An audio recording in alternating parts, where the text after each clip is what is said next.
pelakunya 12 orang, 9 laki-laki dan 3 wanita perempuan. Syederalun menjelang bulan suci Ramadan, Satres Narkoba Polresta Banda Aceh menyita 234 botol miras dengan 11 jenis label minuman yang diamankan dari 8 lokasi di Banda Aceh pada Selasa 21 Maret 2023. Wakapolresta Banda Aceh AKBP Satya Yuda Prakasa melalui Kasat Narkoba Polresta Banda Aceh AKP Ferdian Chandra mengatakan 12 tersangka itu diantaranya 9 orang laki-laki dan 3 lainnya perempuan, rata-rata masih berprofesi mahasiswa. 1 tersangka perempuan juga masih mahasiswi dan 2 lainnya berprofesi sebagai pekerja rumah tangga. Seluruh barang bukti itu diamankan oleh Satres Narkoba Polresta Banda Aceh sejak 14 sampai 21 Maret 2023. Pengungkapan itu dilakukan juga sebagai langkah dalam menyambut bulan suci Ramadan.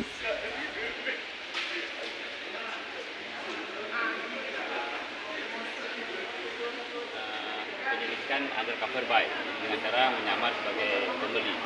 Jadi semua kita pertama sudah kita mapping semua ini pelaku-pelaku ini kita telepon, kita pakai informan, jadi dia datang, kita tangkap, ada barang bukti kita kembangkan di rumahnya sita semua. Jadi alhamdulillah kita memperoleh 8 TKP, ya, dia ada 8 kejadian sejak tanggal 14 Maret 2023 sampai kemarin tanggal 21 Maret 2023. 8 TKP, jumlah pelakunya 12 orang, 9 laki-laki dan 3 wanita perempuan. Jenis minumannya sekitar 11 jenis. Begitu.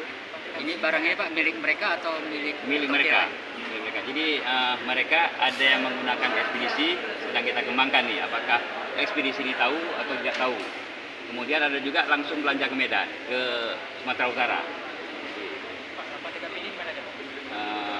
Sekitaran Banda Aceh. Beda-beda, masing-masing.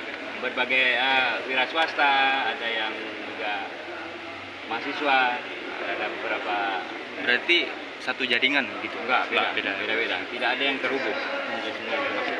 Ini orang Aceh semua, Pak?